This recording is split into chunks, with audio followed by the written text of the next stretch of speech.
Hello guys, welcome to our channel. This is Teja. ప్రస్తుతం మనతో పాటు సీనియర్ జర్నలిస్ట్ జగదేవ్ గారు ఉన్నారు. నమస్తే సార్. ఒక హీరోయిన్ రాధిక ఆప్టే, ఆమె చాలా పలు భాషల్లో నటించారు. రీసెంట్గా ఆమె మాట్లాడుతూ తెలుగు ఫిల్మ్ ఇండస్ట్రీ గురించి ఇక్కడ చాలా ఇబ్బంది పడ్డాను, ఈ తెలుగు ఫిలిమ్స్లో యాక్ట్ చేయడానికి నేను చాలా ఇబ్బంది పడ్డాను అండ్ ఆమె చేసిన మూవీ లిస్టులు కూడా తీసుకుంటే ఆమె దాదాపు ఒక 3-4 సినిమాలు మాత్రమే చేసింది. అవును. సో దాని గురించి అంటే ఆవిడ ఎటువంటి ఇబ్బంది పడ్డారు అంటే కాస్టింగ్ కౌచ్ నడుస్తుంది ఆ పరమైన ఇబ్బందులా లేకపోతే ఇంకే పరమైన ఇబ్బందులా? కాస్టింగ్ వచ్చేసి అది ఆవిడే చెప్పారండి, చాలామంది చెప్పారు. కాకపోతే ఒక్కొక్కరికి ఒక్కొక్క ఇండస్ట్రీలో జరుగుతుంది. కొంతమందికి కెరీర్ స్టార్టింగ్లో జరుగుతుంది, కొంతమంది ఆ హడిల్స్ దాటుకొని వచ్చి స్టార్లో అయిన వాళ్ళు ఉన్నారు. అట్లా గట్టు దాటేసాక చెప్తారు, ముందు చెప్పరు. ఇప్పుడు గతంలో తాప్సీ పన్ను ఆమె కూడా తెలుగులో అవకాశాలు చేజిక్కించుకున్నారు. తెలుగులో అవకాశాలు వచ్చాకే ఆవిడ బాలీవుడ్లో మంచి ఇమేజ్ తెచ్చుకున్నారు. తర్వాత చాలా యాడ్స్ చేశారు. బట్ వెళ్ళిపోతూ తెలుగులో ఇంకా అవకాశాలు తగ్గిపోయేసరికి రాఘవేంద్రరావు గారి గురించి పరోక్షంగా కొన్ని వ్యాఖ్యలు చేశారు. ఆయన ఏమంత ఓన్లీ బొడ్డు ఇలాంటి చూపించడం ఇటువరకే కానీ తెలుగు సినిమాలో ఏముందిలే అన్నట్టు కూడా వ్యాఖ్యలు చేశారు. బట్ ఆవిడ మరీ అంత మీనింగ్ వచ్చేలా కాదు కానీ కొంచెం అలా వచ్చేలా చేశారు. దాన్ని ఎట్లాగో మీడియాలో కానీ నెటిజన్స్ కానీ ట్రోల్ చేయడం కామన్.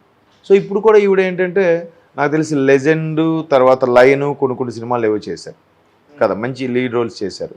బట్ ఈవిడ బాలీవుడ్లో వేరే భాషల్లో కూడా కొన్ని లెస్బియనిజంకి సంబంధించిన అంటే స్త్రీ సెక్స్కి సంబంధించినవి కూడా చేశారు ఆవిడ. నేను అప్పట్లో న్యూస్లో కూడా వచ్చింది. బట్ అంటే ఆవిడ మ్యారేజ్ అయ్యాక కూడా సినిమాలు యాక్ట్ చేశారు ఆవిడ. సర్వసాధారణం ఇవి. ఆవిడ ఇప్పుడు మళ్ళీ వీళ్ళ స్టేట్మెంట్ ఇచ్చారంటే ఇప్పుడు చాలామంది నేను అబ్జర్వ్ చేసింది బాలీవుడ్ హీరోయిన్స్ అందరూ కూడా ముందు అక్కడ అవకాశాలు సరిగ్గా రావు, ఇక్కడ వచ్చి టాప్ హీరోయిన్లు అయిపోతారు. వీళ్ళకి సకల సదుపాయాలు వాళ్ళకి, వాళ్ళతో పాటు వాళ్ళ అమ్మకో వాళ్ళ నాన్నకో వాళ్ళ అన్నకో మళ్ళీ వాళ్ళకి అవే మర్యాదలు, వాళ్ళకు ఒక క్యార్వాను స్టార్ హోటల్ ఇమేజు అన్నీ ఉంటాయి, అన్నీ అనుభవిస్తారు. అక్కడికి వెళ్ళి చూస్తే జస్ట్ సినిమాల్లో ఒక సైడ్ హీరోయిన్ లాగా ఉన్నట్టుంటారు, అంత ఉండదు. ఇప్పుడు కోటా శ్రీనివాసరావు గారి బాధ కూడా అదే కదా. బాలీవుడ్లోనో లేదా ముంబైలోనో చిన్న సీరియల్ యాక్ట్ చేసుకునే వాళ్ళు అక్కడ పెద్ద వాళ్ళకి ఇంపార్టెన్సే ఉండదు.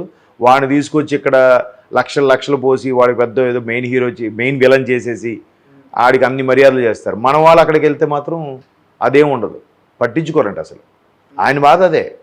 మనం ఇక్కడికి వస్తే అంతమంది ఎంత మర్యాదలు చేస్తాం, అక్కడ ఏం పట్టించుకోరండి. వీళ్ళు కూడా ఇక్కడికి వచ్చి టాప్ హీరోయిన్ లాగా పెద్ద హీరోలతో చేస్తారు. అవకాశాలు వచ్చే వరకు దున్నుకుంటారు. అవకాశాలు అయిపోయిన తర్వాత తెలుగు ఇండస్ట్రీలో అంత ఇదేం ఉండదబ్బా, అదేం ఉండదు అన్నట్టు మాట్లాడతారు. ప్రతి ఒక్క హీరోయిన్ కూడా ఇప్పుడు పూజా హెగ్డే కూడా వరుస తెలుగు సినిమాలు వచ్చాయి. బట్ అంటే ఆవిడ స్టేట్మెంట్ ఏమీ లేదు, ఎప్పుడు అవకాశం వచ్చినా బాలీవుడ్లోకి వెళ్ళిపోదామనే చూస్తూ ఉంటారు. ఇప్పుడు మారింది ట్రెండ్ గడిచిన ఒక 2-3 ఏళ్ళు. ఎందుకు? బాహుబలి పాన్ ఇండియా మూవీ తర్వాత సౌత్ మూవీసే పాన్ ఇండియా రెవెన్యూలో ఆడుతున్నాయి, నార్త్ మూవీస్ ఏం ఆడట్లే. వరుస ఫ్లాప్లో వాళ్ళకి ఆ స్థాయిలో బిగ్గిట్లు ఏం అవ్వలే. అప్పుడు ఒక RRR తీసుకోండి, KGF తీసుకోండి, కాంతారా తీసుకోండి, అన్నీ పుష్ప, ఇవన్నీ కూడా పాన్ ఇండియా మూవీస్ కదా. ఎక్కడ మన నేటివిటీకి సంబంధించినవి తీస్తూనే అక్కడ హిట్ అవుతున్నాయి. ఇప్పుడు మాత్రం తెలుగు తమిళ్ అనేం చూడట్లే, వస్తున్నారు. లేకపోతే ఒకప్పుడు వీళ్ళకి ఎంత ప్రాధాన్యత ఇక్కడ ఇచ్చినా టాప్ హీరోయిన్లుగా చలామణి అయినా ఒక్క బాలీవుడ్ సినిమా వచ్చిందంటే మాత్రం ఇక్కడ చిరంజీవి గారితో ఆఫర్ వచ్చినా కూడా వదిలేసి వెళ్ళిపోయేవారు. మరి అలా చాలా జరిగాయి. అంతెందుకు, గ్రేషీ సింగ్ అని ఒక హీరోయిన్ ఉండేరు, సంతోషం నాగార్జున గారితో చేశారు ఆవిడ చేశారు. తర్వాత తప్పు చేసి పప్పు కూడా అని మోహన్ బాబు గారితో సినిమా చేశారు. ఆ తర్వాత ఏమైంది తెలియదు. ఇంకా తెలుగు ఇండస్ట్రీ నాకు నచ్చదు అంటే అక్కడ ఏదో బాలీవుడ్లో ఒక ఆఫర్ వచ్చింది. తెలుగు ఇండస్ట్రీ నాకు ఏదో ఛాన్స్ లేక చేశాను, తెలుగు ఇండస్ట్రీ మంచిది కాదు అన్నట్టుగా ఆవిడే స్టేట్మెంట్ ఇచ్చారు. ఇలాగ చాలామంది ఉన్నారు. ఇప్పుడు తాప్సీ పన్ను, ఈవిడ, ఇంకా మధ్యలో కొంతమంది ఉన్నారు, నాకు పేర్లు కూడా గుర్తులేవు. అట్లా అంటే ఇక్కడ అవకాశం వచ్చే వరకు ఉండడం, తర్వాత వెళ్ళిపోవడం.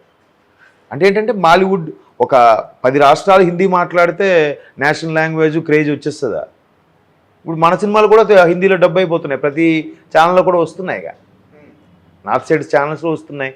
పైగా మనం ఇప్పుడు పాన్ ఇండియా మూవీస్ అయిపోయాయి. Pan India range Indian cinema అనే ఇమేజ్ తీసుకొచ్చిందే సౌత్ వాళ్ళు, ఎస్పెషల్లీ మన తెలుగు వాళ్ళు, అంతే కదా. ఆమె యాక్ట్ చేసిన మూవీస్ కూడా 2 బాలకృష్ణ గారితో, అలాగే RGV గారు డైరెక్షన్ చేసిన రక్త చరిత్ర. అవును. గతంలో బాలకృష్ణ గారి మీద కూడా ఒక మహిళ మాట్లాడడం జరిగింది. ఏమని? అంటే ఇబ్బంది పడ్డాను. ఇప్పుడు ఆ, అప్పుడు మరి ఇప్పుడు అది లెజెండ్ కానీ లయన్ కానీ వచ్చి ఎన్నేళ్ళు అయింది? లెజెండ్ వచ్చి ఆల్మోస్ట్ ఆల్ 10 years పైన అయిపోతుంది అనుకుంటా నాకు తెలిసి. 2013-12 వచ్చిన సినిమా అనుకుంటాను. తర్వాత లయన్ అది కూడా వచ్చి చాలా ఏళ్ళు అయిపోయింది. రక్త చరిత్ర కూడా ఆల్మోస్ట్ ఆల్ 2011-12 సినిమా అది రక్త చరిత్ర. ఇప్పుడు స్టేట్మెంట్ ఇవ్వాల్సిన అవసరం వచ్చింది. మేబీ మీడియా వాళ్ళు ఎవరో మాట్లాడుంటారు, మేడం మీరు కాస్టింగ్ రోజు గురించి విన్నారు కదా, దీని గురించి మీరు ఎప్పుడైనా ఇబ్బంది పడ్డారంటే తెలుగు ఇండస్ట్రీలో ఉన్నప్పుడు ఇబ్బంది పడ్డారనేది మేబీ స్టేట్మెంట్ ఇచ్చిండొచ్చు. ఆ పర్టికులర్ పర్సన్ని ఇన్ని లాంగ్వేజెస్ ఉండగా తెలుగు ఇండస్ట్రీ ఎందుకు చెప్పి ఆవిడ అక్కడ స్ట్రగుల్ అయ్యింది. పర్టికులర్గా ఆ సిచ్యువేషన్ గుర్తుందేమో, చాలా అయి ఉంటాయి, గుర్తులేదేమో చెప్పక. ఇప్పుడు మనం ఒక టూర్ వెళ్తాం, ఒకేసారి సౌత్లో పుణ్యక్షేత్రాలు తిరుగుతాం అనుకోండి, మధుర రామేశ్వరం వంటి తిరిగినప్పుడు మనకు కొన్ని వెళ్ళి వచ్చేస్తాం కానీ గుర్తుండవు. కరెక్టే కదా వెళ్ళాం కదా, నాకు మధుర వెళ్ళింది ఒక్కటే గుర్తుందబ్బా, మధ్యలో శ్రీరంగం అది వెళ్ళింది గుర్తులేదు అని అనుకుంటాం, సిచ్యువేషన్ తగ్గట్టే. అట్లాగే ఆవిడకి చాలా అయినా ఇది ఒకటి పర్టికులర్గా గుర్తుందేమో. కాకపోతే తెలుగు ఇండస్ట్రీకి ఆపాదించడం అనేది కరెక్ట్ కాదు. ఆ పర్టికులర్ పర్సన్, ఇప్పుడు ప్రతి ఇండస్ట్రీలో కూడా మంచి వాళ్ళు ఉంటారు, ఎదవలు ఉంటారు కదా, ఏ ఇండస్ట్రీ తీసుకున్నా. సో ఆ పర్టికులర్గా ఆవిడకి ఎదురైన సిచ్యువేషన్ ఏదైతే ఉందో అది ఒక్క సన్నివేశం గుర్తుందేమో, అందుకు తెలుగు అని చెప్పారేమో. అదొక నేను ఆ వెర్షన్లో అనుకుంటున్నాను. ఇంకో వెర్షన్లో మొత్తం ఇండస్ట్రీకి ఆపాదించడం అనేది కరెక్ట్ కాదు. ఆ పర్సన్ ఎవడో, నేను తెలుగులో ఒక సినిమా చేసినప్పుడు ఒక ఎదవ తగిలాడండి అంటే అయిపోయింది కదా. తెలుగు ఇండస్ట్రీ మొత్తానికి సరైనది కాదు అని చెప్పడం మంచిది కాదు. అది నిజంగా ఆవిడ ఆ స్టేట్మెంట్ ఇచ్చిందో లేదా మీడియా వాటి ఎట్లా కన్వర్ట్ చేశారో కూడా తెలియదు. కొన్ని సందర్భాలు ఇలా కూడా జరుగుతుంటుంది. చాలామంది బాలీవుడ్ అదే చెప్తున్నాను కదా, ఇప్పుడు కోటా శ్రీనివాసరావు గారి వెర్షన్ అదే. మనం ఇక్కడికి వాళ్ళు తీసుకొస్తే వాళ్ళకి ఒక కార్వాను అన్నీ ఇచ్చి బాగోగులు ఫుడ్డు అన్నీ మర్యాదలు చేస్తాం. అక్కడ మనకి వెళ్తే కనీసం కూర్చోడానికి కుర్చీ కూడా వేరు. వచ్చాడా యాక్ట్ చేశాడా అందరితో పాటు తినాలి, మీ రెమ్యునరేషన్ ఇదిగోండి అన్నీ అంతే. మనకు అన్ని మర్యాదలు, వాడికి మళ్ళీ రెమ్యునరేషన్ చెక్కు ఒక పార్టీ పెట్టి మరి వాడికి చెక్ ఇవ్వడం గట్రా చేస్తుంటారు. మన దగ్గర చాలా బాగా మర్యాద చేస్తారు. అది మిగతా ఇండస్ట్రీస్లో లేదు, ఈవెన్ తమిళ్లో కూడా లేదంట అట్లా. కోటా గారు చెప్పేది అదే కదా, మనం వాళ్ళు అక్కడికి వెళ్తే ఎవరు పట్టించుకోరు, వాళ్ళు మాత్రం ఇక్కడికి వస్తే అన్నీ చేస్తాము. ఇప్పుడు అప్పట్లో ఒక స్టోరీ విన్నాను ఇలియానా గారి గురించి. దేవదాసు నెక్స్ట్ మూవీయే పోకిరిలో కూడా మధ్యలో ఒక డైరెక్టర్ ఎవరో ఆమెకి పెట్టి ఇన్ఫ్లుయెన్స్ చేసి పెట్టారని, 50 లక్షలు ఆయన తీసుకొని 50 లక్షలు ఈవిడికి ఇచ్చారని, ₹1 కోటి రెమ్యునరేషన్లో కూడా అని రకరకాల వార్తలు విన్నాను. ఇంకొంతమంది చెప్పడం ఏంటంటే ఈవిడికి ₹1 కోటి ఇచ్చారు, ₹1 కోటి కూడా 80 lakhs ఈవిడికి, మధ్యలో మాట్లాడిన మీడియేటర్కి 20 lakhs ఇచ్చారని, ఈవిడితో పాటు ఈవిడ మదర్కి అన్ని ఫెసిలిటీస్ కల్పించారు. మన ఇండస్ట్రీలో హీరోలు విలన్లు కానీ హీరోయిన్లు కానీ ప్రధానంగా వచ్చినప్పుడు ఇలాగా సకల మర్యాదలు చేస్తుంటారని కూడా కొంతమంది ఇండస్ట్రీ ఫ్రెండ్స్ చెప్పారు. జరుగుతుంటాయి, కామన్ అది. ఇప్పుడు ఆ మధ్యలో మీడియేటర్ అనేవాడు 20 లక్షలు ఎందుకు తీసుకోవాల్సి వచ్చింది, ఈవిడ ఎందుకు ఒప్పుకుంది, ఈవిడ అవసరం కొద్దే కదా. ఒకేసారి దేవదాస్ సినిమా తర్వాత ఒక్కసారి పోకిరి మహేష్ బాబు అప్పటికే స్టారు చేయడం అనేది అవకాశం ఉండి ఎలా వస్తుంది? ఆవిడ తెలుగు రాదు, పోనీ సూపర్బ్ ఇదంటే కాదు, ఇంకా నెక్స్ట్ 2 మూవీకే కదా, ఎట్లా తెలుస్తుంది? అవును, అది జరుగుతుంటాయి. క్యాస్టింగ్ రోజు లేదంటే మధ్యలో బ్రోకర్లను, మీడియేటర్లను, మేనేజర్లను రకరకాలు ఉంటాయి, ప్రతి దగ్గర ఉంటుంది. కాకపోతే కొంతమంది చెప్పుకుంటారు, కొంతమంది చెప్పుకోరు. కొంతమంది జరిగినా కూడా ఇప్పుడు ఒక 10 ఏళ్ళకి 20 ఏళ్ళ తర్వాత ఆ జరిగిన సిచ్యువేషన్ నాకు అది గుర్తులేదు కానీ ఒకసారి చెన్నై వెళ్ళినప్పుడు గుర్తుందబ్బా అంటాం. ఆ పర్టికులర్ చెన్నై వెళ్ళినప్పుడు కూర్చున్న సన్నివేశం చెప్తే తమిళనాడు ఇండస్ట్రీ అంతా అంతేనా? కాదు కదా, మనం అలా చెప్పలేము అది. Okay sir, thank you so much.